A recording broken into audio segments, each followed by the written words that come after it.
हे काही जाणून बुजून केलेलं असं झोपडपट्ट्या तुटावं. आमच्या हक्काची घरं आहेत. आम्ही खूप वर्षातून पासून इथं राहतोय.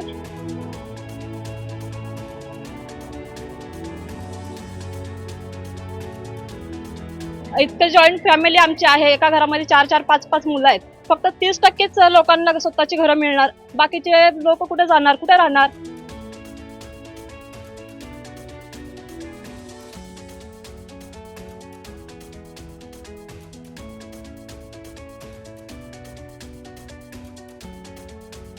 मग आम्ही सर्व आमच्या मुलांसकट आमची सर्व फॅमिली आम्ही एकत्र येऊ. सर्व झोपडपट्टी आम्ही एकत्र येऊन आम्ही ह्या शासनाविरुद्ध व या टेंडर विरुद्ध आंदोलन करू. धारावीच्या झोपडपट्टीनंतर जर सगळ्यात मोठी जर झोपडपट्टी असेल तरी नवी मुंबईमध्ये आणि ती सुद्धा MIDC परिसरामध्ये आहे.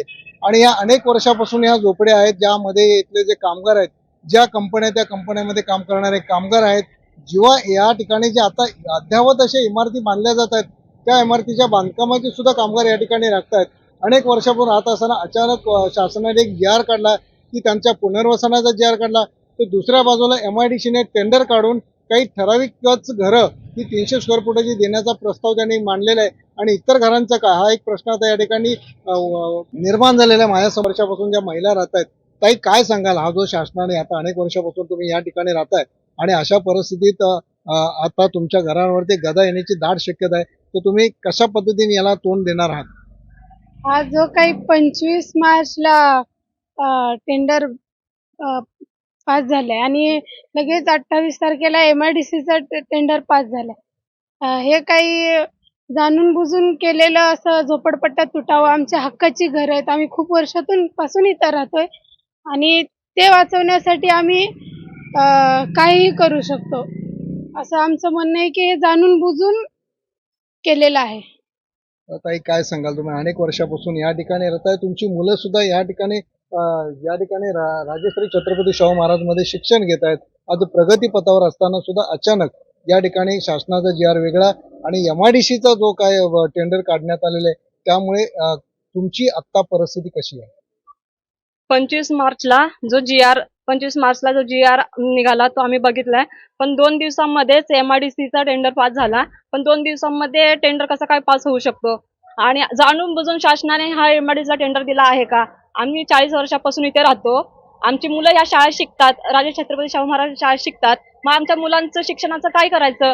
आणि इतकं जॉईंट फॅमिली आमची आहे. एका घरामध्ये 4-4, 5-5 मुलं आहेत. फक्त 30%च लोकांना स्वतःची घरं मिळणार. बाकीचे लोक कुठे जाणार, कुठे राहणार? मग आम्ही सर्व आमच्या मुलांसकट आमची सर्व फॅमिली आम्ही एकत्र येऊ. सर्व झोपडपट्टी आम्ही एकत्र येऊन आम्ही ह्या शासनाविरुद्ध व या टेंडर विरुद्ध आंदोलन करू आणि कदापि आमच्या झोपडपट्टीला हात लागू देणार नाही, ह्याच्यासाठी आम्ही तत्पर राहू. जो GR निघला आहे, जो काही GR निघला आहे सरकारने, त्या विरुद्ध आम्ही सगळे मिळून ऍक्शन घेऊ. मुलं, सगळे कुटुंबीय, झोपडपट्टी पूर्ण याच्यासाठी एकत्र येऊ शकतो आम्ही. जो मेहनतीने एवढं उभा केलेला आहे ते असं सहजासहजी आम्ही जाऊ देणार नाही. 40 वर्षाची झोपडपट्टी एका टेंडरमुळे जाणार हे आम्ही होऊ देणार नाही. आम्हाला जे करता येईल आम्ही करू. आम्ही जीवाचं रान करू, प्राणही सोडू, पण आम्ही झोपडपट्टीला हात लावू देणार नाही. आपण या ठिकाणी जो MIDC परिसरामध्ये झोपडपट्टी आहे, ज्या झोपडपट्टीमध्ये अनेक वर्षापासून जे राहतात, परंतु शासनाचा GR वेगळा, MIDCचं टेंडर वेगळं, या दुधा मनस्थितीमध्ये आज सर्व रहिवासी या ठिकाणी आहेत. अशाच पद्धतीने जे काही रहिवासी आहेत, काय सांगाल साहेब, की या ठिकाणी आता ज्या GR काढलाय, टेंडर निघालेले, त्यामुळे सगळे इथले जे नागरिक आहेत ते हतबल झालेले आहेत, तुम्ही काय सांगाल? सर, आम्ही या ठिकाणी राहतो, या ठिकाणी आम्हाला सर्व प्रकारच्या सुखसुविधा आहेत.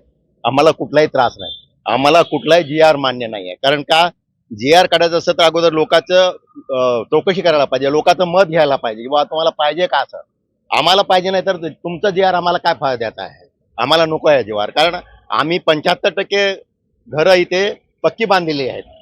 आम्हाला GR काय फायद्याचं आहे? आम्हाला कुठलंच गैरसोयच नाही तर GR कशासाठी पाहिजे आम्हाला? आमचं मत घ्या ना तुम्ही अगोदर जाणून, आणि मग आम्ही जी आता बांधकामं केलेली आहेत ह्याच्यामध्ये काय देणार आहात? आम्हाला कुठे ठेवणार आहात नेऊन तुम्ही? आमची शाळा कुठे होणार आहे? आम्हाला कामधंदा कुठे मिळणार आहे? ह्याची काय सोय करणार आहे ते आधी सांगा, मग GR काढा तुम्ही. तोपर्यंत आम्ही GR ला मान्यता देणार नाहीये.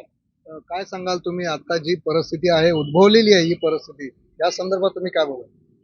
उद्भवलेली परिस्थिती तर 25 तारखेचा शासनाचा जी.आर. आणि घाई गडबडीने कोणाच्या तरी फायद्यासाठी एमआयडीसीने काढलेला हा टेंडर हा साफ चुकीचा आहे. या ठिकाणी आता दोन ते 3 पिढ्या आम्ही इथं राहतो आणि 100% इथल्या लोकांचा पुनर्वसन होणार कोणाच्या तरी फायद्यासाठी. काही लोकांसाठी हा फक्त या ठिकाणी टेंडर काढण्यात आलेला आहे. त्यापैकी किती लोकांना घरं मिळतील, किती लोकांना घरं मिळणार नाहीत याची शाश्वती कोणी दिलेली नाही आहे. आणि पूर्ण हा टेंडर चुकीचा काढलेला आहे, एकदम चुकीचा आहे. कारण की एवढी घरं यातली फक्त 30% घरं यांना ते पात्र करतायत आणि बाकीच्या 70% लोकांना त्या घरावर कुऱ्हाड आणतात आणि हे आम्ही कदापि मान्य करणार नाही. आणि ह्या विरोधात आम्ही एकजूट आहोत. आज जसे वेळ पडेल तशा प्रकारचा विरोध आम्ही या ठिकाणी करू.